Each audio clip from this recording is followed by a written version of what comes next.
شروع اللہ کے نام سے جو بڑا مہربان اور نہایت رحم کرنے والا ہے۔ السلام علیکم سامعین، میں طاہرہ ذیشان ہوں اور آپ دیکھ رہے ہیں ہمارا چینل حکایات و واقعات۔ برساتی نالے میں پانی کا بہاؤ کافی تیز تھا۔ بلال شاہ ابھی 4-5 قدم ہی اندر گیا تھا کہ اس کا پاؤں پھسل گیا۔ ہمارے منہ کھلے کے کھلے رہ گئے، لیکن پھر خوش قسمتی سے وہ سنبھل گیا اور تیزی سے باہر نکل آیا۔ دونوں سپاہی زور زور سے ہنسنے لگے۔ میرے ہونٹوں پر بھی مسکراہٹ بکھر گئی۔ اس نے بڑے یقین سے کہا تھا کہ نالے کو بآسانی پار کیا جا سکتا ہے۔ اس کا خیال تھا کہ سپاہی محمد حسین اس کی باتوں میں آ کر گھوڑا پانی میں ڈال دے گا، لیکن وہ بھی ایک کایاں تھا۔ اس نے کہا تھا، شاہ صاحب، آپ تو اس علاقے کے کیڑے ہیں، یہاں کی اونچ نیچ سے آپ سے زیادہ کون واقف ہوگا؟ بلال شاہ جوش میں آ کر گھوڑے سے اترا تھا، لیکن نالے میں اترتے ہی اسے ہوش آ گئی تھی۔ اب وہ بڑے اطمینان سے گھاس پر بیٹھا اپنی جوتی میں سے پانی نکال رہا تھا۔ میرے ساتھ دونوں سپاہی بھی گھوڑوں سے اتر آئے تھے۔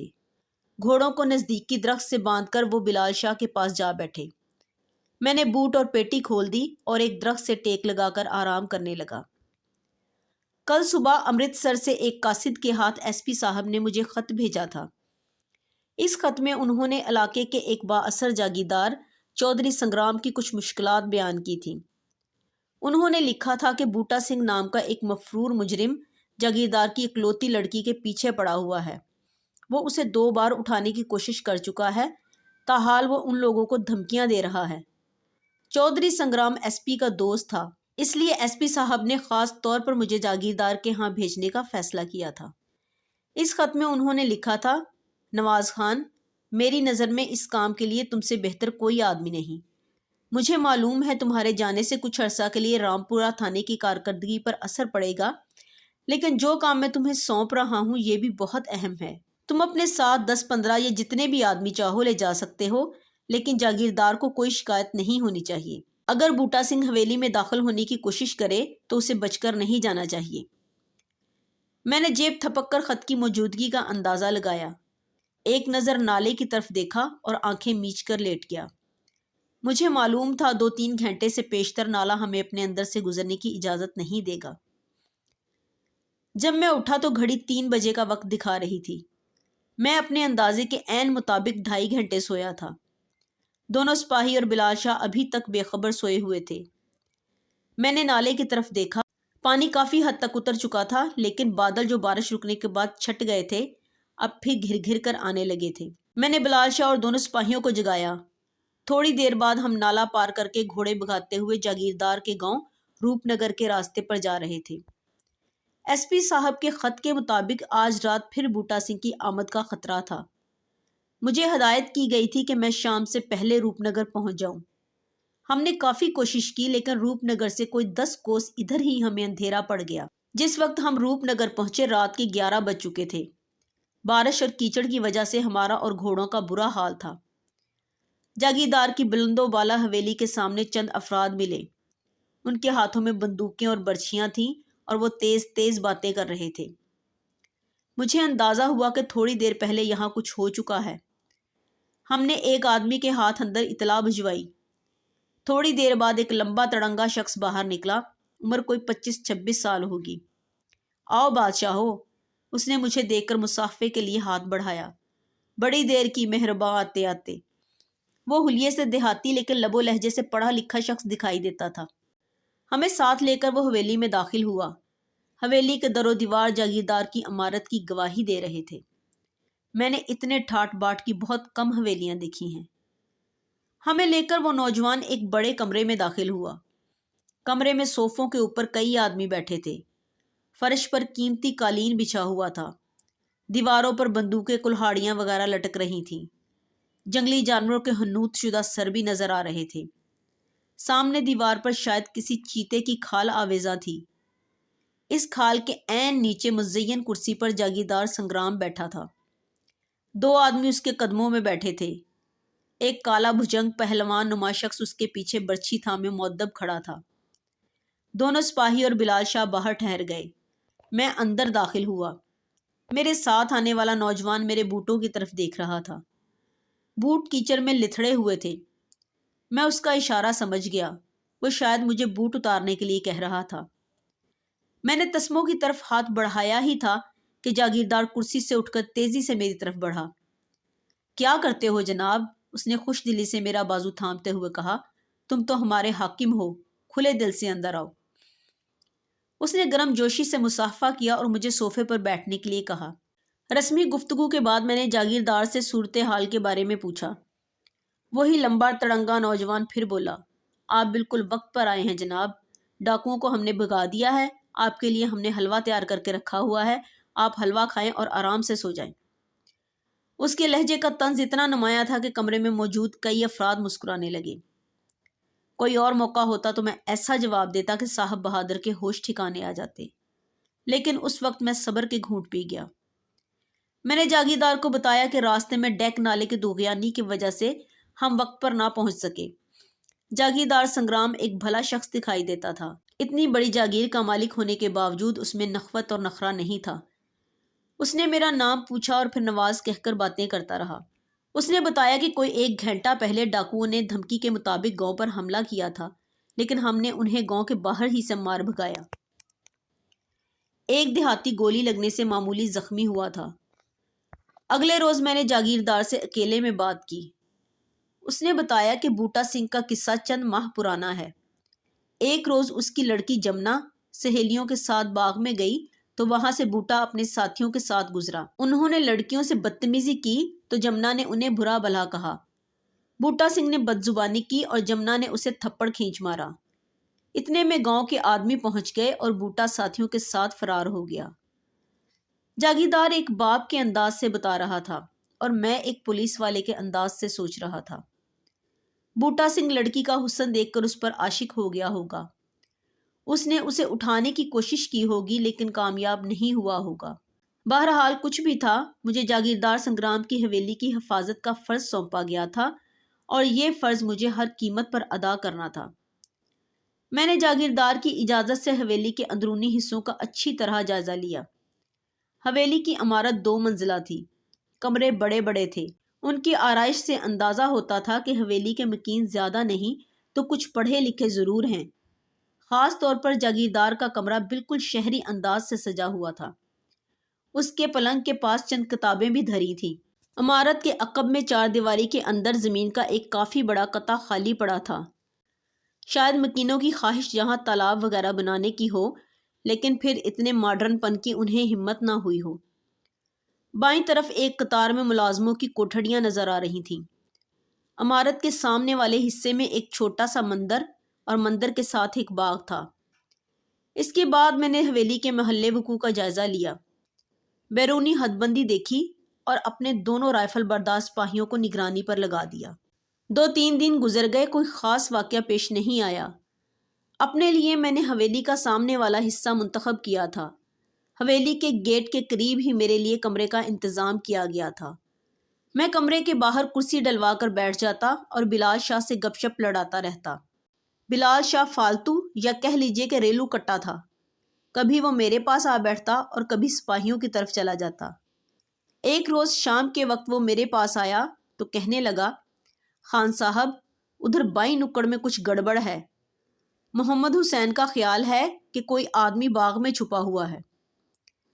میں نے بلال شاہ کو واپس بھیج دیا اور خود چہل قدمی کے انداز میں چلتا ہوا باغ کی طرف گیا۔ شام ہو چکی تھی اور آہستہ آہستہ اندھیرا گہرا ہو رہا تھا۔ ایک نوکرانی سر پر ایک بڑا تھال رکھے حویلی کے اندر داخل ہو رہی تھی۔ شاید تندور سے روٹیاں لگوا کر آئی تھی۔ میں اسے نظر انداز کرتا ہوا باغ میں داخل ہو گیا۔ باغ میں اندھیرا زیادہ محسوس ہو رہا تھا۔ مالٹے اور سنگترے کے پودوں میں سے گزرتا ہوا میں مندر کی جانب گیا۔ ایک جگہ پتھر کے بینچ پر وہی لمبا تڑنگا نوجوان بیٹھا تھا۔ اب میں اس کے بارے میں اچھی طرح جان چکا تھا۔ اس کا نام منوج تھا۔ یہ جاگیردار کا بھتیجا تھا۔ تھوڑا بہت پڑھا لکھا ہوا بھی تھا۔ جاگیردار کے ہاں اس کا کافی آنا جانا تھا، لیکن اس وقت وہ اکیلا نہیں تھا۔ اس کے ساتھ ایک لڑکی بھی تھی۔ لڑکی کی عمر 20-22 سال کی ہوگی۔ اس نے کڑھائی والا ریشمی لاچا اور قمیض پہن رکھی تھی۔ گلے میں ہار اور ہاتھوں میں سونے کی چوڑیاں نظر آ رہی تھیں۔ اسے دیکھتے ہی میری نظر سب سے پہلے اس کی ناک پر اٹک گئی۔ اس نے ناک میں بڑی ہی خوبصورت نتھنی پہن رکھی تھی۔ مجموعی طور پر لڑکی خوبصورت تھی۔ میں اسے دیکھتے ہی پہچان گیا۔ یہ جاگیردار کی بیٹی جمنا تھی۔ اسی پر بوٹا سنگھ عاشق ہوا تھا۔ میں نے معذرت کے لہجے میں کہا، منوج باؤ یہ آپ ہیں؟ میں سمجھا پتہ نہیں کون ہے۔ میں واپسی کے لیے مڑا، اتنے میں منوج کی آواز آئی، بادشاہو اپنے کام سے کام رکھو، آپ کی ڈیوٹی رات کو ہے، رات کو سونے سے بہتر ہے کہ دن میں سو لیا کریں۔ مجھے ایک دم غصہ آ گیا۔ لڑکی کی موجودگی میں سخت بات کہنی میں نے مناسب نہیں سمجھی۔ باؤ منوج، میں نے دھیمے لہجے میں کہا، مجھے جو ذمہ داری لگائی گئی ہے اس میں دن اور رات کی شرط نہیں ہے۔ ذمہ داری؟ کیا ذمہ داری؟ منوج آگ بھگولا ہو گیا۔ لڑکی بھی کڑی نظروں سے میری طرف دیکھ رہی تھی۔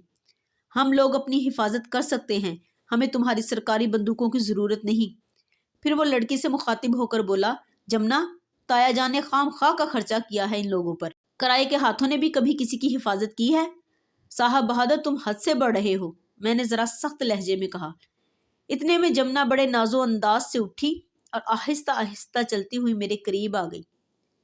تنگ قمیض میں اس کا بدن پھٹ پڑنے کو بے قرار تھا۔ میرے سامنے پہنچ کر اس نے دونوں ہاتھ کولوں پر رکھے۔ نصف آستین میں اس کے خمیدہ بازو بڑے پرکشش دکھائی دے رہے تھے۔ اب اس کی آنکھوں میں تلخی کی جگہ شوخی نظر آ رہی تھی۔ بڑی ملائمت سے بولی، جناب تھانے دار صاحب، لڑائی جھگڑا چھوڑ دیں، ادھر ذرا روشنی میں بیٹھ کر اپنی پستول صاف کر لیں۔ میں نے سنا ہے اکثر عین موقع پر آپ لوگوں کی بندوقیں فیل ہو جاتی ہیں۔ اور ہاں، ذرا گیٹ کا دھیان رکھیے گا، میری سہیلیاں بلانے آئے تو مجھے بتا دیں۔ میں نے جبڑے بھینچ کر اپنے غصے کو قابو میں کیا اور لڑکی کو دیکھتا ہوا واپس مڑ گیا۔ میری توقع کے عین مطابق وہ دونوں میرے پیچھے ہنسنے سے بھی باز نہیں آئے۔ ان لوگوں کا پالا نہ جانے کیسے پولیس افسروں سے پڑتا رہا تھا۔ مالک تو مالک، گھر کے ملازمین بھی پولیس والوں کو فالتو سی چیز سمجھتے تھے۔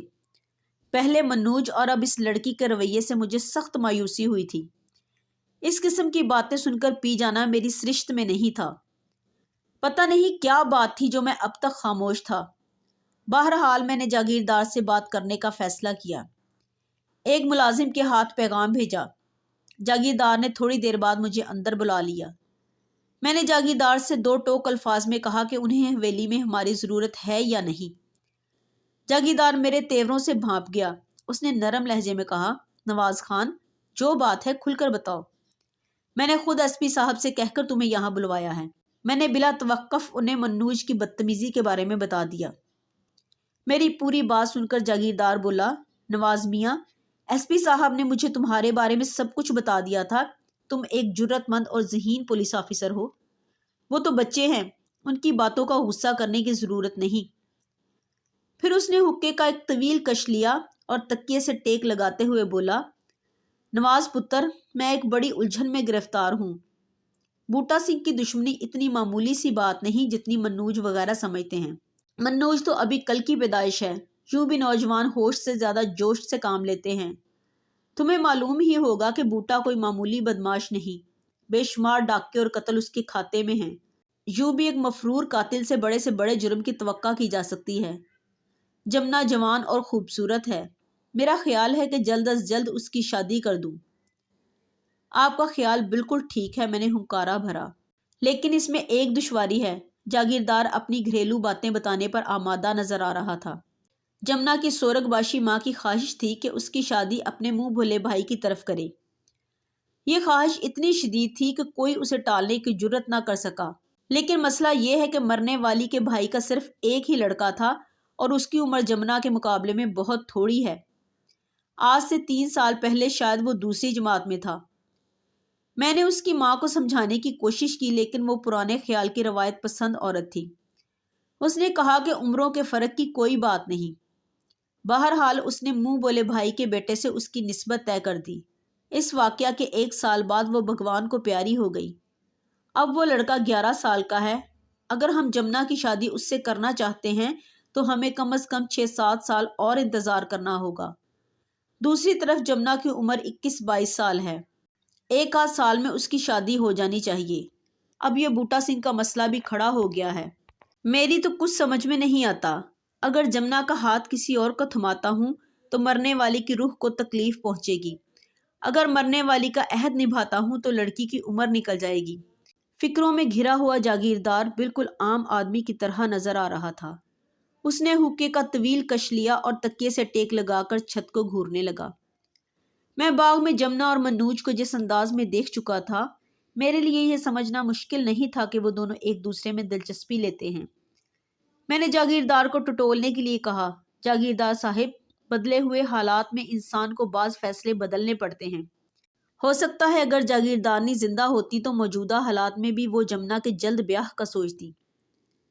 یہ آپ کا گھریلو معاملہ ہے، میری دخل اندازی مناسب تو نہیں، لیکن آپ نے بات کی ہے تو میں اتنا مشورہ ضرور دوں گا کہ جمنا کی شادی ہو جانی چاہیے۔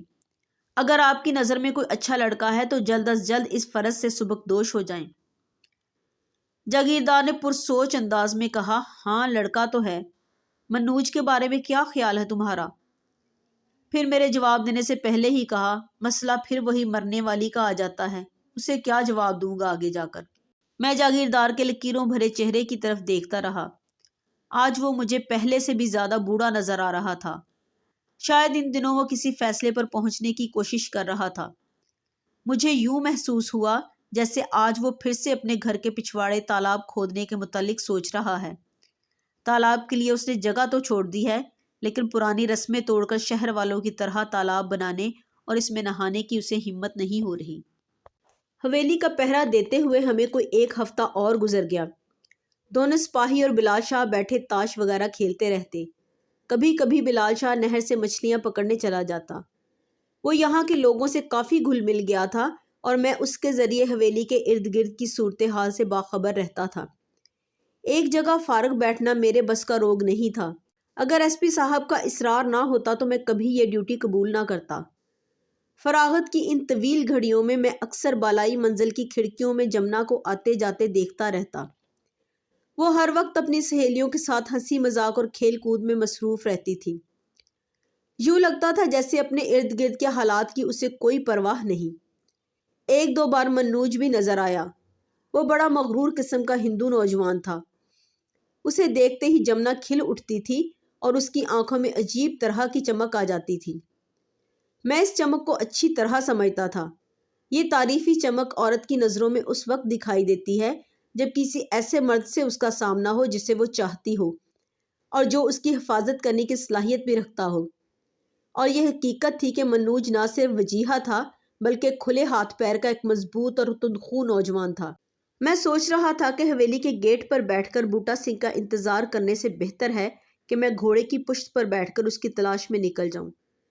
بوٹا سنگھ میرے لیے اجنبی نہیں تھا۔ ایک بار پہلے بھی میری اس سے مٹ بھیڑ ہو چکی تھی۔ میں اسے کوئی بہادر شخص تسلیم نہیں کرتا تھا۔ ہاں ایک بات تھی کہ وہ ہوشیار اور پھرتیلا ضرور تھا۔ عام سی جسامت کا شخص تھا۔ عمر کوئی 27-28 سال کی ہوگی۔ پولیس کی مار نے ایک کان غائب کر دیا تھا۔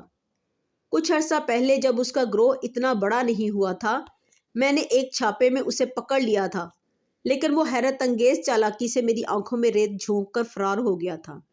میں اپنے کمرے سے باہر کرسی پر بیٹھا خیالوں میں غرق تھا کہ ایک آواز سن کر چونک اٹھا۔ حویلی کے اندرونی حصے میں ڈھولک کی تھاپ سنائی دی تھی۔ اس کے ساتھ ہی لڑکیوں کے گانے کی آواز آئی۔ اس کا مطلب تھا کہ جاگیردار نے جمنا کی شادی کا فیصلہ کر لیا تھا۔ مجھے آج صبح سے ہی شک ہو رہا تھا۔ کئی عورتیں حویلی کے اندر باہر جا رہی تھیں۔ منوج بھی 2-3 روز سے نہیں آیا تھا۔ میں نے حویلی کے چوکیدار کو آواز دے کر بلایا۔ جی صاحب، اس نے لاٹھی ہاتھوں میں گھماتے ہوئے کہا۔ یہ شور کیا ہے؟ میں نے پوچھا۔ آپ کو نہیں معلوم؟ بی بی کا بیاہ ہو رہا ہے۔ بی بی سے اس کی مراد جمنا تھی۔ لڑکا کون ہے؟ میں نے اسے بازو سے پکڑ کر قریب بٹھاتے ہوئے کہا۔ جی وہی اپنے وجے بابو۔ وجے بابو؟ میں سناٹے میں رہ گیا۔ اس کا مطلب تھا جاگیردار اس 11 سالہ لڑکے سے اپنی بیٹی کا بیاہ رچا رہا تھا۔ ایک لمحے میں جمنا کا بھرپور سراپا میری نگاہوں میں گھوم گیا۔ اس کی شوخی، اس کا جوبن، متحرک ہونٹ اور دہکتے ہوئے گال، سب کچھ میری نگاہوں کے سامنے سے گزر گیا۔ یہ ظلم تھا، سراسر ظلم۔ 6-7 سال بعد جب خاوند جوانی کی سیڑھی پر قدم رکھے گا، بیوی بڑھاپے کی دہلیز پر کھڑی ہوگی۔ راجوں، مہاراجوں اور جاگیرداروں کی ظالمانہ رسموں کے بارے میں نے بہت کچھ سنا تھا، لیکن ان رسموں کی سفاکی صحیح معنوں میں مجھ پر آج کھلی تھی۔ اتنے میں دور سے بلال شاہ کی جھلک نظر آئی۔ وہ قریباً بھاگتا ہوا میری طرف آ رہا تھا۔ وہ اتنی جلدی میں دکھائی دیتا تھا کہ مچھلیاں پکڑنے والی ڈور اس کے پیچھے گھسٹتی چلی آ رہی تھی۔ مجھے معلوم تھا وہ کوئی اہم خبر لے کر آ رہا ہے، اور مجھے یہ بھی معلوم تھا کہ وہ چوکیدار کی پرواہ کیے بغیر کھٹاک سے وہ خبر میرے سر پر دے مارے گا۔ میں خود ہی چوکیدار کے قریب سے اٹھ کر اس کی طرف چلا گیا۔ خان صاحب، وہ زور سے چیخا۔ میں نے اسے آہستہ بولنے کا اشارہ کیا۔ خان صاحب، وہ بہت دھیمی آواز میں بولا، بوٹا سنگھ۔ میں نے اسے آرام سے پوری بات بتانے کو کہا۔ بلال شاہ نے بتایا کہ ابھی بوٹا سنگھ اور اس کے مسلح ساتھی سانڈنیوں پر سوار پل کی طرف گئے ہیں۔ بلال شاہ کے مطابق ان کے ارادے خطرناک نظر آتے تھے۔ ایک لمحے میں میرا خیال جمنا کی شادی کی طرف چلا گیا۔ کہیں وہ لوگ… ہاں، یہ ہو سکتا تھا۔ میں نے سپاہیوں کو فوراً گھوڑے تیار کرنے کا حکم دیا۔ اتنے میں جاگیردار بھی حویلی کے اندرونی دروازے سے باہر نکل آیا۔ کیا بات ہے نواز پتر، کدھر کا ارادہ ہے؟ اس نے پوچھا۔ میں جلدی سے اسے ایک طرف لے گیا۔ جاگیردار صاحب، میرے ایک آدمی نے ابھی بوٹا سنگھ کو نہر کے پل کی طرف جاتے ہوئے دیکھا ہے۔ میرا اندازہ ہے کہ وہ آپ کے داماد کو نقصان پہنچانے کا ارادہ رکھتا ہے۔ آپ کے آدمیوں کا ہمارے ساتھ ہونا ٹھیک نہیں۔ آپ بے فکر رہیں، میں دوپہر ڈھلے تک ان کی مشقیں کس کے آپ کے پاس لے آؤں گا۔ جاگیردار کو تسلی دے کر میں اپنے تینوں آدمیوں کے ساتھ بوٹا سنگھ کے تعاقب میں روانہ ہو گیا۔ جلد ہی ہمیں کچے راستے پر سانڈنیوں کے پاؤں کے نشانات مل گئے۔ بلال شاہ کے مطابق وہ کچھ 6 آدمی تھے اور 3 کے پاس رائفلیں بھی تھیں۔ نہر کے پل پر پہنچ کر ہمیں اندازہ ہوا کہ بوٹا سنگھ کا رخ جمنا کے سسرالی گاؤں کی طرف ہی ہے۔ ہماری رفتار میں مزید تیزی آ گئی۔ کوئی 2 کوس گھوڑے دوڑانے کے بعد ہمیں اپنے سامنے سانڈنی سواروں کی اڑائی ہوئی دھول نظر آنے لگی۔ شدید گرمی اور تپتی ہوئی دوپہر میں یہ دھول کسی صحرائی بگولے کی طرح نظر آ رہی تھی۔ جو ہی ہم ایک ویران رہٹ کے قریب سے گزرے، 6-7 نقاب پوش پاس کی جھاڑیوں سے گھوڑے دوڑاتے ہوئے برآمد ہوئے اور ہم پر حملہ آور ہو گئے۔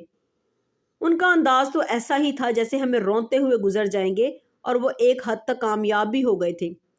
بلال شاہ سمیت دونوں سپاہی لاٹھیوں کی ضربیں کھا کر گھوڑوں سے نیچے گر گئے تھے، لیکن میں چونکہ ذرا آگے تھا اس لیے ان کی زد سے محفوظ رہا۔ یہ کچھ سوچنے کا نہیں، کرنے کا وقت تھا۔ میں نے گھوڑے کو تیزی سے واپس موڑا۔ روالور میں اپنے ہاتھ میں لے چکا تھا۔ میں نے مڑتے ساتھ ہی دیکھ لیا کہ صرف 2 آدمیوں کے پاس رائفلیں ہیں۔ میں نے قریب والے شخص پر 2 فائر کیے۔ روالور کی سبک رفتار گولیاں دھماکوں سے اس کے بازو اور چھاتی میں گھس گئیں۔ دوسرے شخص نے رائفل سیدھی کی ہی تھی کہ نیچے گرے ہوئے بلال شاہ نے اچھل کر رائفل تھام لی۔ پھر ایک زوردار جھٹکے سے اس نے رائفل چھین لی۔ رائفل ہاتھ سے جاتے دیکھ کر سارے گھڑ سوار بلال شاہ کی طرف لپکے۔ اس سے پہلے کہ وہ برچھیاں استعمال کرتے، میں ہوائی فائر کرتے ہوئے گرجا، خبردار، جان سے مار دوں گا۔ حملہ آور ٹھٹکے۔ اتنے میں بلال شاہ بندوق سنبھال چکا تھا۔ اب ایک طرف سے وہ بندوق اور دوسری طرف سے روالور کی زد میں تھے۔ زخمی شخص گھوڑے پر اوندا پڑا تھا اور اس کا گھوڑا بگٹٹ بھاگا جا رہا تھا۔ باقی 6 آدمی ہراساں نظروں سے ہماری طرف دیکھ رہے تھے۔ ان میں سے ایک ڈیل ڈول سے سرغنہ معلوم ہوتا تھا۔ میں نے روالور کا رخ اس کی پیشانی کی طرف کرتے ہوئے کہا، پگڑی ہٹاؤ چہرے کے اوپر سے۔ وہ گمسم کھڑا رہا۔ میں نے پھر تہمکانہ لہجے میں اپنا فکرہ دہرایا۔ اس کا ہاتھ پھر بھی پگڑی کی طرف نہیں گیا۔ ایک ساتھ کے لیے میری نظر دوسرے افراد کی طرف اٹھی ہی تھی کہ آنکھوں میں چمک سی لہرا گئی۔ غیر ارادی طور پر میں نے اپنا سر ایک طرف جھکایا اور کوئی چیز سنسناتی ہوئی میرے کان کے نزدیک سے گزر گئی۔ حملہ آوروں کے سرغنہ نے تاک کر میرے اوپر برچھی پھینکی تھی۔ جب میں نے اس کی طرف دیکھا، اس کا گھوڑا برق رفتاری سے میری طرف بڑھ رہا تھا۔ نقاب پوش کا یہ وار اپنی مثال آپ تھا۔ ایک لمحے میں نہ صرف اس نے مجھ پر برچھی پھینکی تھی، بلکہ اتنی تیزی سے گھوڑے کو ایڑ لگائی تھی، اور گھوڑے نے بھی اتنی تیزی سے اپنے سوار کا ساتھ دیا تھا کہ مجھے روالور استعمال کرنے کی مہلت ہی نہیں ملی۔ میں جب خود کو گھوڑے کی زد سے بچا کر سنبھلا، گھوڑا 20-25 گز آگے نکل چکا تھا۔ میں نے 2 گولیاں چلائیں۔ ایک گولی گھوڑے کی پشت پر لگی، لیکن سوار محفوظ رہا۔ بلال شاہ بندوق ہاتھوں میں تھامے تذبذب کے عالم میں کھڑا تھا۔ میں نے اس سے بندوق لے کر 2 گولیاں اور چلائیں، لیکن حملہ آور دور نکل چکے تھے۔ ایک لمحے کے لیے میں نے ان کے تعاقب کا سوچا، لیکن پھر میرا دھیان بوٹا سنگھ کی طرف چلا گیا۔ سانڈنی سواروں کا دور دور تک پتہ نہیں تھا۔ اگر ہم گھڑ سواروں کے تعاقب میں نکل جاتے تو بوٹا سنگھ کا وار چلنا یقینی تھا۔ سپاہی محمد حسین کا بازو اتر گیا تھا، بلال شاہ کا سر بھی پھٹ گیا تھا، لیکن میں نے بغیر مرہم پٹی کے انہیں ساڑھنی سواروں کے پیچھے چلنے کا حکم دیا۔ پوری رفتار سے گھوڑے بھگاتے ہوئے جب ہم کوئی آدھا گھنٹے بعد مادھو پور میں داخل ہوئے، بوٹا سنگھ اپنا کام کر چکا تھا۔ جاگیردار کے داماد یعنی نوعمر وجے کو اغوا کر لیا گیا تھا۔ وجے کے باپ نے ہمیں روتے ہوئے جو تفصیلات بتائیں، ان سے معلوم ہوا کہ بوٹا سنگھ نے یہ کام بڑی صفائی سے بغیر خون خرابے کے کیا تھا۔ اس کے ساتھی گاؤں سے باہر موجود رہے تھے۔ وجے گلی میں کھیل رہا تھا، بوٹا سنگھ اسے ورگلا کر گاؤں سے باہر لے آیا تھا، یہاں سے وہ لوگ اس سے آگے لے گئے تھے۔ کھیتوں میں کام کرنے والے مزدوروں نے وجے کے گھر والوں کو اس کی اطلاع دی تھی۔ میں نے گاؤں سے چند آدمیوں کو ساتھ لیا اور فوراً بوٹے کی تلاش میں روانہ ہو گیا۔ شام تک ہم نے کئی جگہ چھاپے مارے لیکن مجرموں کا کوئی سراغ نہیں ملا۔ میں جاگیردار کے کمرے میں داخل ہوا تو منوج وہاں موجود تھا۔ 2-3 اور آدمی بھی سر جھکائے خاموش بیٹھے تھے۔ وجے کے اغوا کی خبر انہیں مل چکی تھی۔ جاگیردار نے مجھے بیٹھنے کا اشارہ کیا۔ میں نے انہیں مختصر لفظوں میں بتایا کہ کس طرح راستے میں کچھ آدمیوں نے ہم پر ہلہ بول دیا تھا اور ہم مجرموں کا تعاقب جاری نہ رکھ سکے۔ منوج خاموشی سے میری باتیں سن رہا تھا، لیکن مجھے معلوم تھا کہ اس کے اندر لاوا پک رہا ہے۔ میرے خاموش ہوتے ہی بولا، تھانے دار جی، آپ زندگی میں کسی جگہ وقت پر پہنچے بھی ہیں یا نہیں؟ جاگیردار نے مداخلت کرتے ہوئے کہا، بھائی وہ بتا تو رہا ہے کہ کچھ لوگوں نے پولیس پارٹی کو راستے میں روک لیا تھا۔ یہ سب باتیں ہیں، منوج آگ بھگولا ہو کر بولا۔ ان کو کس حکیم نے کہا تھا کہ بغیر کسی کو بتائے اکیلے ہی بوٹا سنگھ سے نپٹنے چلے جائے؟ ہماری رہی صحیح عزت بھی خاک میں ملا دی ہے ان لوگوں نے۔ میں نے مجرموں سے چھینی ہوئی بندوق ان کے سامنے کرتے ہوئے کہا، یہ بندوق اور میرے آدمیوں کے پھٹے ہوئے سر کیا یہ بتانے کے لیے کافی نہیں ہے کہ میں سچ کہہ رہا ہوں؟ یہ سب چال بازیاں ہوتی ہیں پولیس والوں کی، منوج نے پھنکار کر کہا اور پیر پٹکتا ہوا باہر نکل گیا۔ میں نے بھی کچھ اور کہنا مناسب نہیں سمجھا اور اٹھ کر باہر آ گیا۔ میرا خیال تھا کہ ایس پی صاحب سے رابطہ قائم کروں اور ان سے کہوں کہ مجھے چوکیداری کے اس فرض سے سبکدوش کر دیں۔ میں ایک عملی آدمی تھا، فراغت مجھے کاٹنے کو دوڑتی تھی۔ دوسری طرف میں دیکھ رہا تھا کہ منوج کا اس حویلی میں کافی اثر و رسوخ ہے اور وہ مجھے پسند نہیں کرتا۔ بہتر یہی تھا کہ میں واپس چلا جاؤں، لیکن ایک چیز ایسی تھی جو مجھے بار بار اپنا ارادہ تبدیل کرنے پر مجبور کر رہی تھی۔ میرا یہ شک روز بروز پختہ ہو رہا تھا کہ بوٹا سنگھ لڑکی کو اغوا نہیں کرنا چاہتا۔ میں نے اب تک کے تمام واقعات کا بغور جائزہ لیا تھا۔ میرا دل کہتا تھا کہ اگر بوٹا سنگھ لڑکی کو اغوا کرنا چاہتا یا اسے نقصان پہنچانا چاہتا تو وہ کامیاب ہو سکتا تھا، لیکن یوں لگتا تھا جیسے وہ صرف ان لوگوں کو خوفزدہ کرنا چاہتا ہے۔ جب اس نے پہلی دفعہ حویلی پر ہلہ بولا تھا تو یہاں کے حفاظتی انتظامات نہ ہونے کے برابر تھے۔ بوٹا سنگھ چوری چھپے یا علل اعلان حویلی میں داخل ہو سکتا تھا، لیکن پہرے داروں کی معمولی مزاحمت پر وہ بھاگ گیا تھا۔ صاف ظاہر تھا کہ اس کا منشا لڑکی کو اغوا کرنا نہیں تھا۔ پھر اس کا منشا کیا تھا؟ وہ جاگیردار کو خوف زدہ کر کے کیا حاصل کرنا چاہتا تھا؟ یہی پہلو میرے لیے پراسرار تھا۔ میں کتنی ہی دیر اس پہلو پر غور کرتا رہا لیکن کوئی بات سمجھ میں نہیں آئی۔ میں نے سوچ بچار صبح پر ملتوی کی اور سو گیا۔ صبح ایک غیر مانوس شور سن کر میری آنکھ کھل گئی۔ میں کافی دیر تک سوتا رہا تھا، دھوپ کافی چڑھائی تھی۔ میں نے کمرے کی کھڑکی سے باہر دیکھا۔ حویلی کے وسیع و عریض صحن میں باغ کی جانب مجمع لگا ہوا تھا۔ 3 آدمی 2 عورتوں کو ہنٹروں سے پیٹ رہے تھے۔ ایک عورت ادھیڑ عمر اور دوسری نوجوان تھی۔ میرے دیکھتے ہی دیکھتے نوجوان عورت کی گود سے شیرخوار بچہ زمین پر گر پڑا، لیکن مارنے والوں نے اسے بچہ اٹھانے کی مہلت بھی نہ دی۔ قریب ہی 3 آدمی نیم بے ہوشی کے عالم میں سسک رہے تھے۔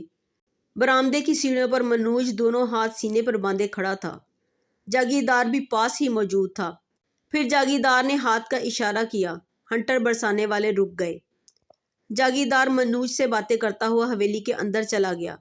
میں جلدی جلدی کپڑے تبدیل کر کے باہر آیا۔ گاؤں والے زخمی عورتوں اور مردوں کو سہارا دیے خاموشی سے باہر لے جا رہے تھے۔ میرے پوچھنے پر بلال شاہ نے بتایا کہ جاگیردار کے استبل میں سے ایک قیمتی گھوڑی چوری ہو گئی ہے۔ ان لوگوں کو رسہ گیری کے شبے میں پیٹا جا رہا تھا۔ میرے پوچھنے پر اس نے بتایا کہ ان لوگوں سے کچھ برآمد نہیں ہوا۔ تھوڑی دیر بعد جاگیردار کی طرف سے بلاوا آ گیا۔ میں اس وقت ناشتہ کر رہا تھا۔ ناشتہ کر کے میں اندر پہنچا تو جاگیردار سخت غصے میں نظر آ رہا تھا۔ منوج بھی قریب ہی بیٹھا تھا۔ استبل کا نگران ہاتھ باندھے اس کے پیچھے کھڑا تھا۔ جمنا بھی ایک کرسی پر بیٹھی ہوئی تھی۔ اس کی آنکھیں سوجی ہوئی تھیں، لگتا تھا تھوڑی دیر پہلے تک روتی رہی ہے۔ سیاہ دوپٹے میں اس کا چہرہ کچھ زیادہ ہی نکھرا ہوا لگ رہا تھا۔ مجھے پہلی بار احساس ہوا کہ وہ کافی خوبصورت ہے۔ جاگیردار نے مجھے بیٹھنے کا اشارہ کرتے ہوئے کہا، یہاں سے ایک گھوڑی چوری ہو گئی ہے۔ یہ ہماری بیٹی کی لاڈلی گھوڑی تھی۔ ہم ہر قیمت پر وہ گھوڑی استبل میں واپس دیکھنا چاہتے ہیں۔ اتنے میں منوج بولا، دیکھو تھانے دار جی، میں بات کرتا ہوں صاف اور سیدھی۔ ہمیں آپ کے ایک آدمی پر شبہ ہے، وہ موٹا سا لمبا سا، کیا نام ہے اس کا، بلال۔ وہ ہر وقت استبل کے چکر لگاتا رہتا تھا۔ استبل کا چوکیدار گواہ ہے اس کی حرکتوں کا۔ کچھ بھی ہو، ہمیں شام تک گھوڑی واپس ملنی چاہیے، ورنہ… بس منوج صاحب، میں نے ہاتھ کے اشارے سے اسے چپ رہنے کو کہا، اب کوئی لفظ زبان سے نہ نکالنا۔ تم نے میرے آدمی پر شک نہیں، مجھ پر شک کیا ہے۔ چور کوئی بھی ہو، شام سے پہلے گھوڑی استبل میں پہنچ جائے گی۔ میں اٹھا اور تیزی سے چلتا ہوا باہر نکل گیا۔ خون کی گردش سے میری کنپٹیاں جل رہی تھیں۔ ان لوگوں نے ایک طرح مجھ پر چوری کا شبہ کیا تھا۔ میں جو اب تک چوروں ڈاکوؤں کے لیے دہشت کا نشان تھا، اس جاگیر میں آ کر خود چور ٹھہرایا جا رہا تھا، اور یہ سب منوج کا کیا دھرا تھا۔ مجھے اچھی طرح معلوم تھا، بنیے کے بیٹے، تم نے نواز خان سے ٹکر لی ہے، اب بھگتنے کے لیے تیار ہو جاؤ، میں نے دل میں سوچا۔ منوج کا ادھار چکانے سے پہلے مجھے جمنا کی گھوڑی برآمد کرنا تھی۔ میں جب کمرے سے باہر نکل رہا تھا، جمنا کی آواز سنائی دی تھی۔ وہ جاگیردار سے کہہ رہی تھی، پتا جی، آپ پھر اس تھانے دار کی بات پر بھروسہ کر رہے ہیں، آپ اپنے آدمیوں سے گھوڑی تلاش کیوں نہیں کرواتے؟ اس کی یہ آواز میرے کانوں میں سیسا پگھلا رہی تھی۔ اتفاق ایسا ہوا تھا کہ ان لوگوں کے ذہن میں اب تک میرا کوئی اچھا تاثر قائم نہیں ہوا تھا۔ میں نے فیصلہ کیا کہ آج شام تک گھوڑی کو زندہ یا مردہ برآمد کر کے رہوں گا۔ میں جب باہر آیا تو بلال شاہ میرے چہرے کے تاثرات دیکھ کر چونک گیا۔ وہ سمجھ گیا تھا کہ میں غصے میں ہوں اور اب کچھ ہونے والا ہے۔ میں نے اسے ساتھ لیا اور سیدھا استبل کی طرف چل دیا۔ استبل حویلی کے بالکل ساتھ ہی واقع تھا۔ اس وقت وہاں کچھ 30 گھوڑیاں گھوڑے موجود تھے۔ 2 ملازم ان کے آگے چارہ وغیرہ ڈال رہے تھے۔ میں نے گہری نظروں سے استبل کا معائنہ کیا۔ چور موقع واردات پر کوئی نہ کوئی نشان ضرور چھوڑتا ہے۔ ایک جگہ مجھے سیاہی مائل چپچپی شے فرش پر گری ہوئی نظر آئی۔ میں نے انگلی لگا کر سونگھا، اس میں سے ناگوار بو اٹھ رہی تھی۔ بلال شاہ گھوڑوں اور ان کی خوراک وغیرہ کے متعلق بہت کچھ جانتا تھا۔ میں نے مایا اس کے نتنوں سے لگاتے ہوئے پوچھا، یہ کیا ہے؟ اس نے زور سے سانس اندر کی طرف کھینچا اور بولا، یہ دوائی ہے جی، مویشیوں کے زخموں پر لگاتے ہیں۔ ٹھیک ہے، میں نے جلدی سے کہا، ان تمام جانوروں کو دیکھو، کسی کو زخم تو نہیں؟ بلال شاہ جلدی جلدی استبل میں گھوم گیا۔ نہیں خان صاحب، اس نے آ کر بتایا۔ میرا دماغ تیزی سے کام کر رہا تھا۔ اس کا مطلب تھا گھوڑی چرائی نہیں گئی تھی، زخمی ہوئی تھی۔ اس کی مرہم پٹی کے لیے دوائی استبل سے باہر لے جائی گئی تھی۔ اس بات کو جاگیردار سے چھپایا گیا تھا۔ کہیں یہ منوج کا کام تو نہیں؟ وہ اکثر استبل سے گھوڑے لے جاتا رہتا تھا۔ ہو سکتا ہے وہ گھوڑی لے کر گیا ہو، وہ زخمی ہو گئی ہو اور اس نے جاگیردار یا جمنا کے خوف سے اسے کہیں چھپا دیا ہو۔ یہ بہت ممکن تھا۔ ایک دم ذہن میں جھماکا سا ہوا۔ کل دوپہر کا منظر میری آنکھوں کے سامنے گھوم گیا، جب نقاب پوش نے مجھ پر گھوڑا چڑھایا تھا اور میں نے پہلو بچا کر اس پر گولی چلائی تھی۔ ایک گولی گھوڑے کو لگی تھی۔ یقیناً یہ وہی گھوڑی تھی۔ او میرے خدا! اس کا مطلب تھا منوج اور بوٹا سنگھ ساتھی تھے۔ میرا دل تیزی سے دھڑک رہا تھا۔ ذہن ایک لمحے میں کہیں سے کہیں پہنچ گیا تھا۔ بلال شاہ منہ کھولے مجھے دیکھ رہا تھا۔ بلال، میں نے کھوئے ہوئے لہجے میں کہا، کل جو گھوڑی زخمی ہوئی تھی تمہیں یاد ہے؟ ہاں، سفید گھوڑی تھی، بلال شاہ نے کہا، اور پھر اس کی آنکھوں میں ایک دم حیرت نظر آنے لگی۔ اس نے غور سے میری طرف دیکھا۔ ہاں بلال شاہ، وہ گھوڑی اسی استبل سے گئی تھی۔ پھر میں نے بلال شاہ کو کہا کہ استبل کے نگران کو بلا لائے۔ تھوڑی دیر بعد نگران آ گیا۔ وہ ڈھیڑ عمر کا ایک جہاں دیدہ شخص تھا۔ اس کے چہرے پر کسی قسم کا اضطراب یا خوف نہیں تھا۔ میں نے دونوں ملازموں کو باہر نکال کر استبل کا دروازہ بند کر دیا۔ دیکھو، جھوٹ بولنے سے کوئی فائدہ نہیں۔ ہمیں معلوم ہے کہ تم نے زخمی گھوڑی کہاں چھپا رکھی ہے۔ جب تم استبل سے دوائی لے کر گئے تھے، میرا آدمی تمہارے پیچھے تھا۔ مجھے یہ بھی معلوم ہے کہ یہ سب کچھ تم سے کس نے کروایا ہے، لیکن میں تمہاری زبان سے سننا چاہتا ہوں۔ نگران کی آنکھوں میں ہلکا ہلکا خوف نظر آ رہا تھا، لیکن بظاہر وہ پرسکون تھا۔ اس نے تمام واقعہ سے مکمل لا علمی کا اظہار کیا۔ میں نے پھر کہا، دیکھو میاں، اگر تمہیں کسی کا خوف ہے تو دل سے نکال دو۔ اس حویلی میں انقلاب آنے والا ہے۔ جو نام تمہاری زبان پر ہے میں اچھی طرح جانتا ہوں، اب بے خطر ہو کر وہ نام بول دو۔ نگران پھر بھی خاموش رہا۔ میرا پارا ایک دم نقطۂ عروج پر پہنچ گیا۔ میں نے جھپٹ کر اس کے بال مٹھی میں جکڑ لیے، پھر ایک جھٹکے سے اسے اوندھے منہ زمین پر گرا دیا۔ اس کی گردن قابو میں کر کے میں نے دونوں ہاتھ پشت کی طرف موڑ دیے۔ چاقو نکالو بلال شاہ، میں نے سفاک لہجے میں کہا۔ بلال شاہ نے شلوار کے نیفے سے گراری والا چاقو نکال لیا۔ میں نے اسے آنکھوں سے اشارہ کیا۔ اس نے کرر کی خوفناک آواز سے چاقو کھولا اور نگران کے مڑے ہوئے ہاتھ کی انگلی دونوں ہاتھوں سے تھام لی۔ کس کے کہنے پر تم یہ سب کچھ کر رہے ہو؟ میں نے ایک ایک لفظ پر زور دے کر کہا۔ مجھے کچھ معلوم نہیں، مجھے کچھ معلوم نہیں، وہ حلق کی پوری قوت سے چیخا۔ کاٹ ڈالو انگلی، میں نے سرد لہجے میں کہا۔ بلال شاہ کا چاقو حرکت میں آیا اور نگران کی دلدوز چیخ سن کر گھوڑے اچھل کود کرنے لگے۔ کس کے کہنے پر تم یہ سب کچھ کر رہے ہو؟ میں نے پھر اپنے الفاظ دہرائے۔ وہ ذبح ہوتے ہوئے بکرے کی طرح چیخ رہا تھا۔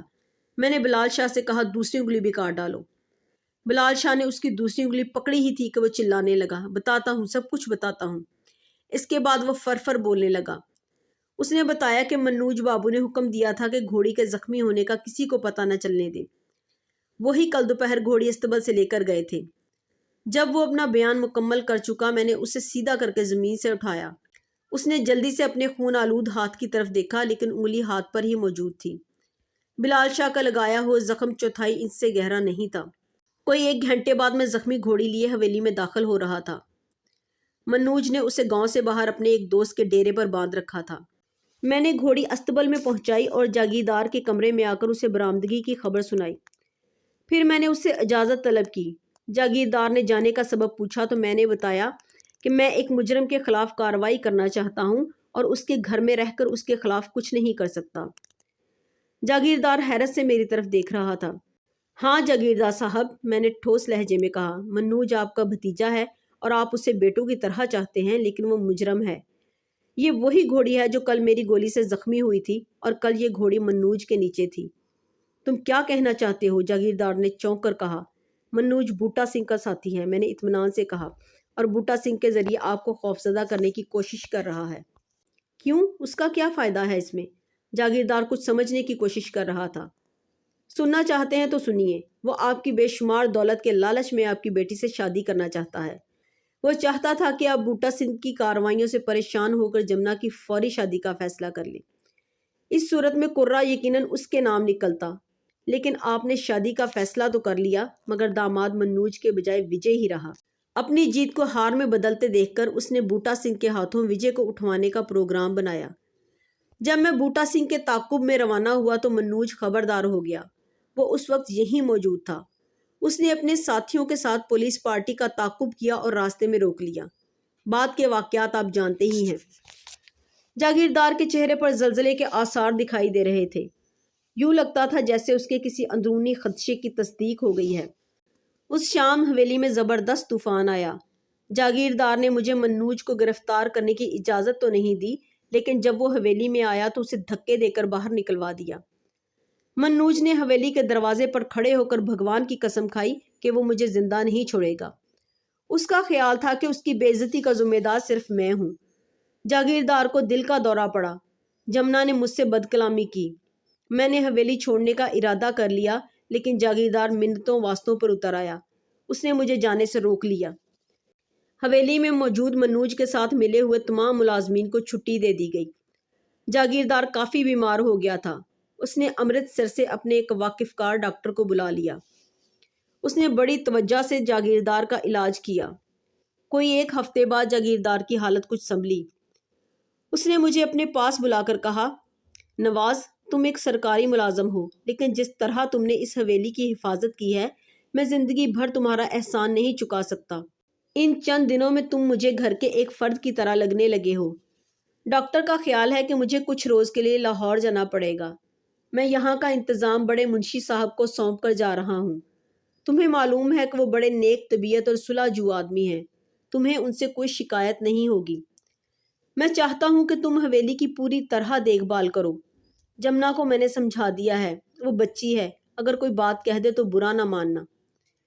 میں جاگیردار کی بات سمجھ رہا تھا۔ میں نے انہیں پوری تسلی دی۔ اگلے روز وہ لاہور روانہ ہو گئے۔ بڑے منشی عطا صاحب بڑے نیک اور مخلص آدمی تھے۔ ان چند ہفتوں میں انہیں اچھی طرح سمجھنے لگا تھا۔ جاگیردار کو ان پر اندھا اعتماد تھا، لیکن میں دیکھ رہا تھا کہ جمنا کا رویہ ان سے ٹھیک نہیں۔ جاگیردار کے جانے کے بعد میں نے ایک دو بار جمنا کو بڑے سخت لہجے میں منشی صاحب سے باتیں کرتے ہوئے سنا۔ ایک روز تو حد ہو گئی۔ میں اپنے کمرے کے سامنے کرسی بچھائے بیٹھا تھا۔ میرے سامنے منوج کا وہ دوست تھا جس کے ڈیرے سے مسروقہ گھوڑی برآمد ہوئی تھی۔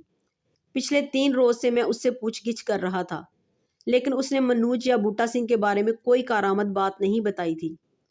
حویلی سے جانے کے بعد منوج غائب ہو گیا تھا اور کئی روز گزرنے کے باوجود اس کا کوئی پتہ نہیں چلا تھا۔ ابھی میں باتوں میں مصروف ہی تھا کہ اوپر بالکنی سے شور کی آواز سنائی دی۔ میں بھاگتا ہوا اوپر پہنچا۔ ایک انتہائی تکلیف دہ منظر میرے سامنے تھا۔ جمنا اور اس کی سہیلیاں عطا صاحب کو جوتیوں سے پیٹ رہی تھیں۔ عطا صاحب کے ہاتھ میں شاید کچھ رجسٹر تھے، کچھ رجسٹر زمین پر بکھرے ہوئے تھے۔ میں نے بمشکل ان لڑکیوں سے ان کو نجات دلائی۔ ان کی اینک ٹوٹ چکی تھی۔ وہ بازوؤں میں منہ چھپا کر زاروں قطار رونے لگے۔ جمنا بفری ہوئی شیرنی کی طرح ان پر جھپٹ رہی تھی۔ وہ اس وقت ادھورے اور نامکمل لباس میں تھی۔ یہ بری نیت سے میرے کمرے میں آیا تھا، میں اسے زندہ نہیں چھوڑوں گی، وہ غرائی۔ عطا صاحب ہاتھ جوڑتے ہوئے بولے، خدا کی قسم میں ساتھ والے کمرے میں رجسٹر رکھنے گیا تھا، غلطی سے اس کمرے میں داخل ہو گیا۔ داڑھی والے شیطان، میں تیری کھال ادھیڑ دوں گی، وہ چیخی۔ میرا دماغ سنسنا اٹھا۔ پھر میرا ہاتھ اٹھا اور ایک زوردار تھپڑ جمنا کے گال پر پڑا۔ وہ لڑکھڑا کر دیوار سے جا ٹکرائی۔ تمام لڑکیاں چیختی ہوئی پیچھے ہٹ گئیں۔ وہ پھٹی ہوئی نگاہوں سے میری طرف دیکھ رہی تھی۔ میں نے عطا صاحب کو سہارا دیا اور نیچے لے آیا۔ کافی دیر میں ان کی دلجوئی کرنے کی کوشش کرتا رہا، لیکن وہ برابر روئے جا رہے تھے۔ خدا کی قسم میں نے اسے گود میں کھلایا ہے، وہ بار بار یہ الفاظ دہرا رہے تھے۔ تھوڑی دیر بعد وہ اٹھ کر چلے گئے۔ کوئی 2 گھنٹے بعد ایک ملازم نے مجھے ایک خط لا کر دیا۔ یہ عطا صاحب کی طرف سے تھا۔ اس میں اب تک کے حساب کتاب کی مکمل تفصیل درج تھی۔ وہ سب کچھ چھوڑ چھاڑ کر چلے گئے تھے۔ آخر میں انہوں نے ایک فقرہ لکھا تھا، اگر مجھے حرام موت کا خوف نہ ہوتا تو ایک لمحہ ضائع کیے بغیر موت کو گلے لگا لیتا۔ نواز صاحب، میرے بیوی بچوں کو کہہ دینا کہ میں مر چکا ہوں، خدا حافظ۔ میرا دل چاہ رہا تھا کہ میں اس بدذات لڑکی کے ٹکڑے کر دوں۔ اسے منشی صاحب کے جانے کی خوشخبری سنانے کے لیے جب میں حویلی کے اندر گیا تو وہ کہیں نظر نہ آئی۔ اس کا کمرہ خالی تھا، سہیلیاں بھی موجود نہیں تھیں۔ حویلی کی بوڑھی خادمہ نے بتایا کہ وہ ابھی کالو کے ساتھ سیڑھیاں اتر کر نیچے گئی ہے۔ کالو وہی پہلوان نما شخص تھا جو برچی تھامے ہر وقت جاگیردار کے ساتھ رہتا تھا۔ میں سوچ رہا تھا کہ وہ اس کے ساتھ کہاں گئی ہے۔ پچھلے پہر تک جب لڑکی کی اطلاع نہیں ملی تو میرا ماتھا ٹھنکا۔ اس وقت مادھو پور تھانے کا انسپکٹر قربان علی بھی مجھ سے ملنے آ گیا۔ وہ وجے کے اغوا کی تفتیش میں مصروف تھا۔ اس نے کہا کہ ابھی تک لڑکے کا کوئی سراغ ہاتھ نہیں آیا۔ باتوں باتوں میں اس نے بتایا کہ حویلی کا ایک تانگا اسٹیشن جانے والے راستے پر جا رہا تھا۔ اس میں ایک لڑکی اور موٹا سا ایک شخص سوار تھے۔ اس نے موٹے شخص کا حلیہ بیان کیا تو میں فوراً سمجھ گیا کہ وہ جمنا اور کالو کا ذکر کر رہا ہے۔ میرے لیے یہ اچھا موقع تھا۔ قربان علی کو حویلی میں چھوڑ کر میں جمنا کی تلاش میں جا سکتا تھا۔ میں نے اسے پوری بات سمجھائی۔ وہ بیچارہ آج رات اپنے گھر جا رہا تھا، 2-3 روز میں اس کی شادی ہونے والی تھی۔ بہرحال میرے اصرار پر اس نے رکنے کی حامی بھر لی۔ اسے ہدایات دے کر میں بلال شاہ کے ساتھ اسٹیشن کی طرف روانہ ہو گیا۔ اسٹیشن وہاں سے کوئی 20 میل کے فاصلے پر تھا۔ راستہ کچا اور دشوار گزار تھا۔ ہم گھوڑوں پر سوار تھے۔ جس رفتار سے ہم جا رہے تھے تانگے کے لیے اس سے بھی آدھی رفتار برقرار رکھنا مشکل تھا۔ مجھے امید تھی کہ ہم راستے ہی میں تانگے کو جا لیں گے۔ نصف راستے میں اندھیرا پڑ گیا۔ رات تاریک تھی اور دور دور تک کوئی شخص دکھائی نہیں دیتا تھا۔ راستہ غیر آباد زمینوں کے درمیان سے گزرتا تھا۔ گندم کے ادھ پکے کھیت بہت پیچھے رہ گئے تھے۔ اچانک ایک آواز سن کر میں چونک گیا۔ یوں لگا تھا جیسے کوئی گھٹی ہوئی آواز میں چیخا ہو۔ چیخ کسی عورت کی لگتی تھی۔ چند لمحے بعد ہوا کے دوش پر تیرتی ہوئی ایک اور چیخ سنائی دی۔ اس بار آواز بالکل صاف تھی۔ کوئی عورت مدد کے لیے پکار رہی تھی۔ میں نے گھوڑا روکا۔ بلال شاہ بھی رک گیا۔ ہم نے ایک دوسرے کی طرف دیکھا اور گھوڑے ایک درخت سے باندھ کر گھنی جھاڑیوں کی طرف چل دیے۔ تھوڑی ہی دور مجھے اندھیرے میں کوئی چیز نظر آئی۔ قریب پہنچ کر دیکھا تو یہ حویلی کا تانگا تھا۔ تانگا خالی تھا اور گھوڑا گھاس پر منہ مار رہا تھا۔ میں سناٹے میں رہ گیا۔ بلال شاہ کو تانگے کے قریب رکنے کا کہہ کر میں نے پستول نکالا اور جھاڑیوں میں گھس گیا۔ جب دوسری بار چیخ کی آواز سنائی دی تھی میں نے سمت کا اندازہ لگا لیا تھا۔ بڑی احتیاط سے چلتا ہوا میں آگے بڑھ رہا تھا۔ دوسری چیخ کے بعد کوئی آواز سنائی نہیں دی۔ قریباً 5 منٹ چلنے کے بعد مجھے ایک جگہ سفید دھبا سا نظر آیا۔ قریب پہنچ کر دیکھا تو یہ جھاڑی میں اٹکی ہوئی ریشمی کپڑے کی ایک دھجی تھی۔ میں نے آنکھوں کے قریب لا کر غور سے جائزہ لیا۔ شک کی کوئی گنجائش نہیں رہی تھی، جمنا مصیبت میں تھی۔ یہ اس کی قمیض کا ایک ٹکڑا تھا۔ میں چند قدم اور آگے بڑھا تو ایک جانب سے خسر پسر کی آواز سنائی دی۔ تب ایک مرد کا کہکہا سنائی دیا۔ میں نے پستول چیک کیا اور دبے قدموں چلتا ہوا آواز کی سمت بڑھنے لگا۔ کوئی 30 گز آگے جھاڑیوں کے درمیان تھوڑی سی کھلی جگہ پر کسی شخص کا ہیولا نظر آ رہا تھا۔ میں پہچان گیا، یہ کالو تھا۔ جمنا زمین پر گری ہوئی تھی۔ کالو کہہ رہا تھا، بھاگ لو دیوی، جتنا بھاگ سکتی ہو بھاگ لو۔ 10 کوس چاروں طرف میرے تیرے سوا اور کوئی نہیں ہے۔ تمہارے پتا کا نمک خوار ہوں، بھگوان کی سوگند جب تک بھاگتی رہو گی تمہیں ہاتھ نہیں لگاؤں گا۔ جمنا کے ہانپنے کی آواز میں اتنی دور سے سن رہا تھا۔ جسے وہ محافظ سمجھ کر لائی تھی وہ لٹیرا بن گیا تھا۔ کالو، بھگوان سے ڈرو، میں کہتی ہوں بھگوان سے ڈرو، وہ تھکی ہوئی آواز میں بولی۔ جواب میں کالو کا بلند کہکہا سنائی دیا، میں تمہارے بھاگنے کا انتظار کر رہا ہوں دیوی۔ میں نے دیکھا جمنا کے ہیولے میں کوئی حرکت پیدا نہیں ہوئی۔ کالو تھوڑی دیر اس کی طرف دیکھتا رہا، پھر جھومتا ہوا اس کی طرف بڑھا۔ جمنا کی گھٹی ہوئی چیخ بلند ہوئی۔ اس سے پہلے کہ کالو اس کے جسم سے کپڑے کی دھجیاں نوچ ڈالتا، میں نے جھاڑیوں سے نکل کر اسے للکارا۔ وہ تیزی سے گھوما اور یوں میری طرف دیکھنے لگا جیسے مجھے بھوت سمجھ رہا ہو۔ اس کے ایک ہاتھ میں شراب کی بوتل تھی۔ میں تیزی سے آگے بڑھا اور میری زوردار ٹانگ اس کے منہ پر پڑی۔ وہ الٹ کر جھاڑیوں کے قریب جا گرا۔ گرتے وقت اس کی بوتل کسی پتھر سے ٹکرائی اور ٹوٹ گئی۔ سر جھٹک کر وہ تیزی سے اٹھا اور خوفناک انداز سے میری طرف بڑھنے لگا۔ ٹوٹی ہوئی بوتل وہ چاقو کے انداز میں لہرا رہا تھا۔ میرے ہاتھ میں پکڑا ہوا پستول شاید اسے نظر نہیں آ رہا تھا۔ میں نے اسے تنبیہ کرتے ہوئے کہا، خبردار، میرے ہاتھ میں پستول ہے۔ لیکن میرا فکرہ مکمل ہونے سے پہلے ہی وہ اچھلا اور مجھے ساتھ لیے ہوئے زمین پر گر گیا۔ بائیں بازو میں شدید ٹیس محسوس ہوئی۔ ٹوٹا ہوا شیشہ ہڈی تک گوشت میں گھس گیا تھا۔ غصے سے بے قابو ہو کر میں نے سر کی زوردار ٹکر اس کے منہ پر ماری۔ اس کی گرفت ڈھیلی ہوئی اور میں نے اسے اٹھا کر نیچے کر لیا۔ تب مجھے احساس ہوا کہ میرے دونوں ہاتھ خالی ہیں، پستول کہیں گر چکا تھا۔ اس وقت کالو نے دونوں ٹانگیں میرے پیٹ پر جمائیں اور مجھے پیچھے کی طرف دھکیل دیا۔ میں جمنا کے قریب جا کر گرا۔ وہ اٹھ کر کھڑی ہو گئی تھی اور سہمی ہوئی یہ تماشا دیکھ رہی تھی۔ میرے کھڑے ہوتے ہی کالو پہلوانوں کے انداز میں اچھلا اور اس کی دونوں ٹانگیں بھرپور قوت سے میرے سینے پر پڑیں۔ میں جیسے اڑتا ہوا جھاڑیوں میں جا گرا۔ حریف توقع سے زیادہ طاقتور اور پھرتیلا تھا۔ میں سوچ رہا تھا مجھے فوراً اپنا پستول استعمال کرنا چاہیے تھا، لیکن اب کیا ہو سکتا تھا؟ میں نے حواس بحال کیا اور اٹھ کر کھڑا ہو گیا۔ کالو جھاڑیاں ہٹاتا ہوا میرے قریب پہنچا۔ وہ نہایت غلیظ گالیاں بک رہا تھا اور جمنا نے اونچی آواز میں رونا شروع کر دیا تھا۔ جھاڑیوں میں گھسنا کالو کے لیے قیامت بن گیا۔ میں نے ایک جھاڑی کی شاخ سے لٹک کر دونوں بوٹ پوری قوت سے اس کے منہ پر جمائے اور وہ ڈکراتا ہوا خالی جگہ پر جا گرا۔ میرے وزن سے جھاڑی کی شاخ تڑک گئی تھی۔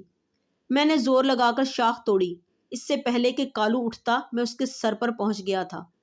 سر پر لگنے والی 2 بھرپور ضربوں نے اسے ہوش حواس سے بیگانہ کر دیا۔ اور تب مجھے احساس ہوا کہ میری آنکھوں میں اندھیرا چھا رہا ہے۔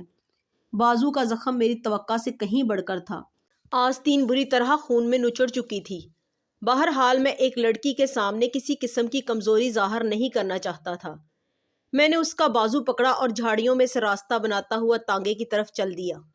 میں نے دونوں گھوڑے بلال شاہ کے سپرد کیے اور خود جمنا کو لے کر تانگے پر بیٹھ گیا۔ کالو کا بے ہوش جسم بمشکل سیٹوں کے نیچے گھسیڑا گیا۔ راستے بھر جمنا دوسری طرف منہ پھیرے بیٹھی رہی۔ اس نے مجھ سے کوئی بات نہیں کی۔ حویلی پہنچے تو ایک اور وحشتناک خبر میری منتظر تھی۔ نامعلوم افراد حویلی میں داخل ہو کر انسپکٹر قربان علی کو قتل کر گئے تھے۔ میں حویلی پہنچا تو انسپیکٹر کی لاش میرے کمرے میں میرے ہی بستر پر پڑی تھی۔ اس کے جسم پر 5 جگہ گولیوں کے نشانات تھے۔ مرتے مرتے بھی انسپیکٹر نے دیوار سے لٹکتے ہوئے ریوالور تک پہنچنے کی کوشش کی تھی، لیکن کامیاب نہیں ہوا تھا۔ دونوں پولیس والوں نے بھی حملہ آوروں پر گولیاں چلائی تھیں، لیکن ان کا کوئی شخص زخمی نہیں ہوا تھا۔ حویلی کے اندر اور باہر بے شمار لوگ جمع تھے۔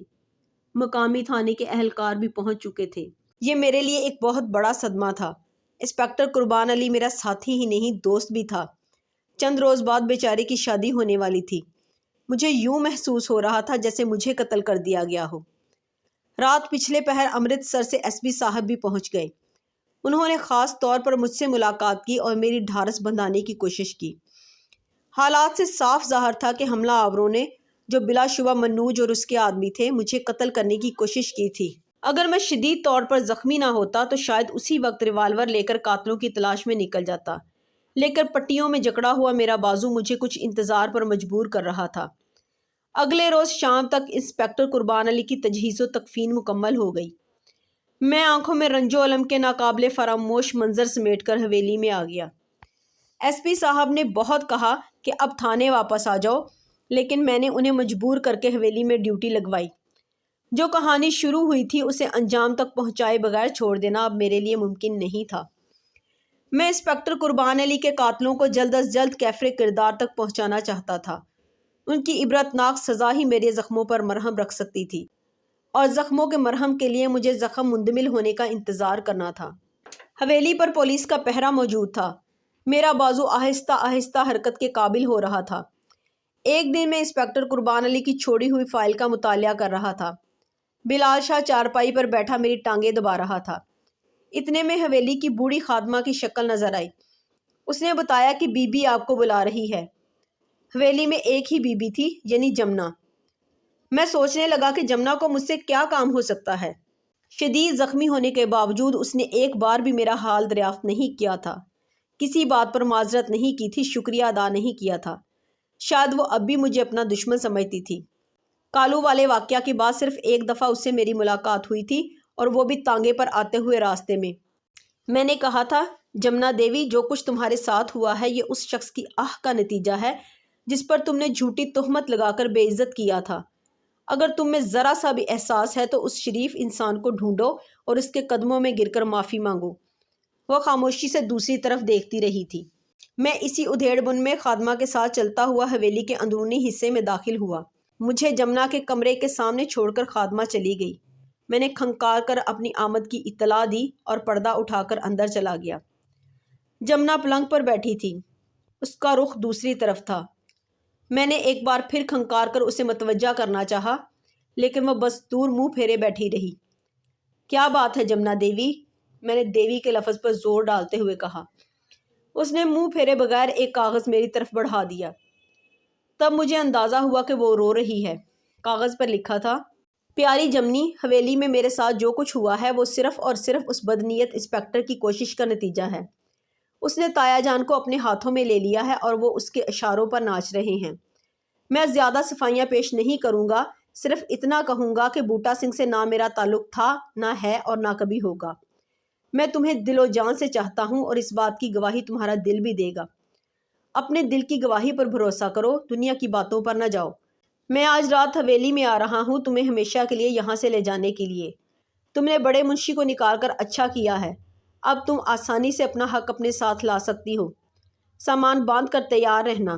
میں آج رات تمہیں اس جہنم سے بہت دور لے جاؤں گا۔ اور ہاں، آج کی رات اس انسپیکٹر کے بچے کی آخری رات ہوگی۔ اس دفعہ ہمارے پیار کا دشمن ہمارے انتقام سے نہیں بچ سکے گا۔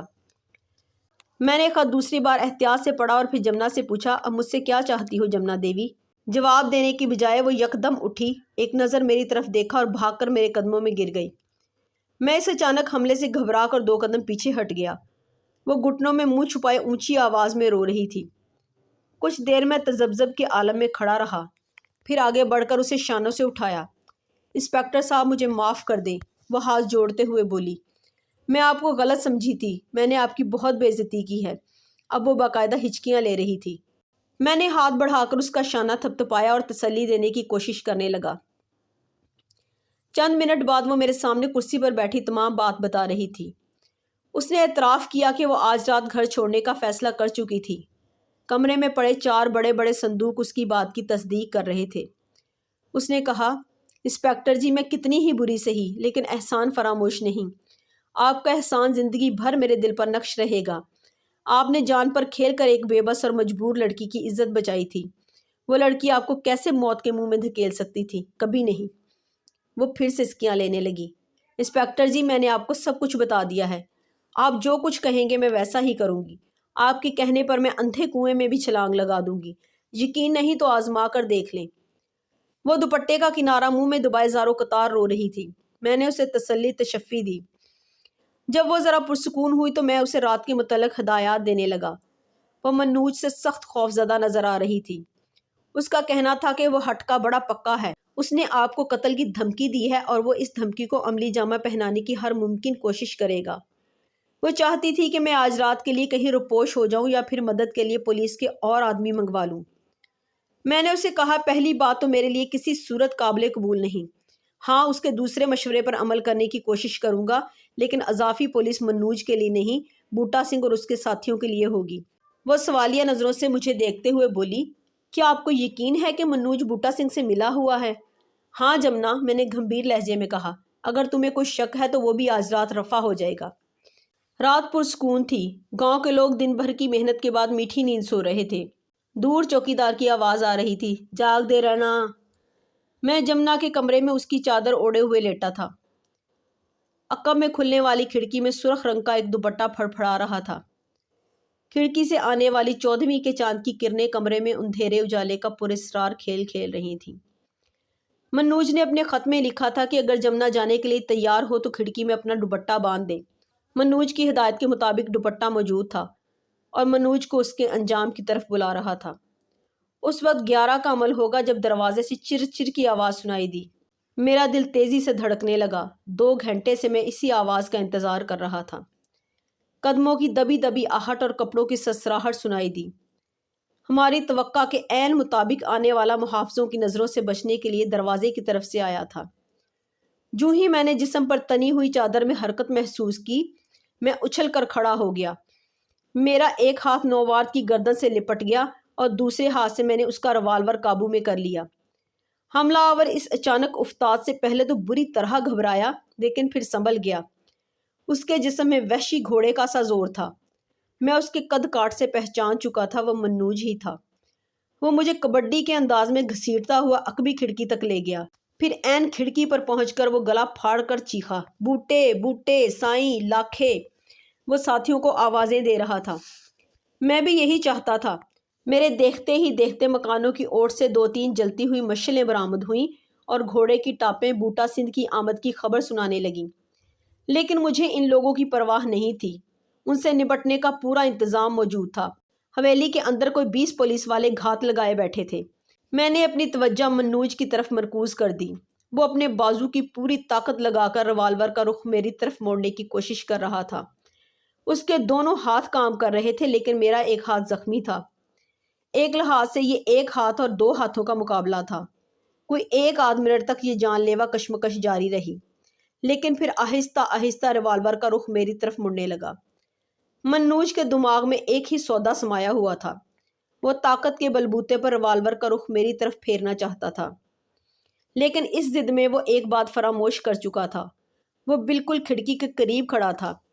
عین اس وقت جب ریوالور کی نالی میری گردن پر چبھنے لگی تھی، میں نے جھٹکے سے منوج کو پیچھے کی طرف دھکیلا۔ وہ کھڑکی کی چوکھٹ سے ٹکرایا اور الٹ کر دوسری منزل سے 20 فٹ نیچے پکے فرش پر جا گرا۔ اس کی آخری چیخ بڑی بھیانک تھی۔ فرش پر گرتے ہی اس کا منکا ٹوٹ گیا تھا۔ نیچے زمین کے خالی کتے پر زبردست فائرنگ ہو رہی تھی۔ پولیس والوں نے بوٹا سنگھ اور اس کے ساتھیوں کو گھیر لیا تھا، لیکن نہیں، بوٹا سنگھ ان کے گھیرے میں نہیں آیا تھا۔ جو ہی میں نیچے جانے کے لیے واپس مڑا، بوٹا سنگھ کو سامنے پایا۔ اس کے ہاتھ میں خنجر تھا اور چمکدار آنکھیں سانپ کی طرح حرکت کر رہی تھیں۔ کئی لوگ اس بات پر یقین رکھتے تھے کہ وہ آنکھیں نہیں جھپکتا، لیکن اس نے میرے سامنے کئی بار آنکھیں جھپکی۔ اپنا بوٹا سا قد لیے وہ مجھ سے کوئی 10 فٹ کے فاصلے پر کھڑا تھا۔ اس کی عیاری پولیس والوں کے لیے ضرب المثل بن چکی تھی۔ اس کی پھرتی اور چالاکی سے میں اچھی طرح واقف تھا اور ایک دفعہ ذکر بھی اٹھا چکا تھا، اس لیے اب میں تیار تھا، بالکل تیار۔ میری آنکھوں میں دیکھتے ہوئے بوٹا اچانک جھکا۔ قالین کا ایک کنارہ وہ ہاتھوں میں پکڑ چکا تھا۔ قدموں کے نیچے سے قالین دری وغیرہ کھینچنے کا داؤ بہت پرانا تھا، لیکن ہوشیاری سے لگایا گیا تھا۔ اگر میں تیار نہ ہوتا تو بوٹا مجھے گرا چکا تھا، لیکن جو ہی اس نے قالین کو جھٹکا دیا میں ہوا میں اچھل گیا۔ بوٹا اپنے زور میں دیوار سے جا ٹکرایا۔ اس سے پہلے کہ وہ اٹھتا، میرے بوٹ کی 2 زوردار ٹھوکریں اس کے منہ پر پڑیں اور وہ چاروں شانے چت ہو گیا۔ سارے پولیس والے ایک سے نہیں ہوتے، میں نے اس کے ہاتھوں سے خنجر چھینتے ہوئے کہا، اور وہ زمین پر پڑا خون تھوکتا رہا۔ جاگیردار کی صحت یابی کے بعد میں حویلی سے رخصت ہو گیا۔ جاگیردار کی پرزور خواہش تھی کہ میں کچھ عرصہ ان کے ہاں اور رکوں۔ جمنا تو شاید یہ چاہتی تھی کہ میں ہمیشہ اپنی گارڈ کے ساتھ ان کی حویلی میں موجود رہوں۔ ان دنوں میں اس نے ہماری زبردست خاطر تواضع کی۔ مرغن کھانے کھا کھا کر سپاہی سست ہو گئے اور بلال شاہ کی تو نکسیر پھوٹنے لگی۔ اس کا دل وہاں اتنا لگا تھا کہ جب ہم رخصت ہوئے تو وہ باقاعدہ آنسوؤں سے رونے لگا۔ مجھے رخصت کرنے کے لیے علاقے کے معززین سمیت بہت سے افراد جمع ہو گئے تھے، لیکن جمنا ان میں نظر نہیں آئی۔ اس کے بعد میں نے اسے کبھی نہیں دیکھا۔ ایک دفعہ امرتسر کے ایک بازار میں منشی عطا سے میری ملاقات ہوئی۔ اس نے بتایا کہ آج کل وہ جاگیردار کے پاس ہی ہے۔ جمنا نے بڑی کوشش کے بعد اسے ڈھونڈ لیا تھا اور منت سماجت کر کے منا لائی تھی۔ اس کا 11 سالہ منگیتر حالانکہ برآمد ہو گیا تھا، لیکن جاگیردار نے اس کی شادی دہلی کے ایک ڈاکٹر سے کر دی تھی۔ منشی عطا کے مطابق وہ ہنسی خوشی زندگی گزار رہی تھی۔ بوٹا سنگھ کو موت کی سزا ہوئی تھی، لیکن وہ ایک بار پھر جیل توڑ کر فرار ہو گیا۔ ایسی مزید ویڈیوز دیکھنے کے لیے ہمارے چینل کو سبسکرائب کریں تاکہ ہماری نئی ویڈیوز کی نوٹیفیکیشن آپ کو بر وقت ملتے رہیں۔ ملتے ہیں پھر کسی نئی ویڈیو کے ساتھ، تب تک کے لیے اللہ نگہبان۔ ایسی مزید ویڈیوز دیکھنے کے لیے ہمارے چینل کو سبسکرائب کریں تاکہ ہماری نئی ویڈیوز کی نوٹیفیکیشن آپ کو بر وقت ملتے رہیں۔ ملتے ہیں پھر کسی نئی ویڈیو کے ساتھ، تب تک کے لیے اللہ نگہبان۔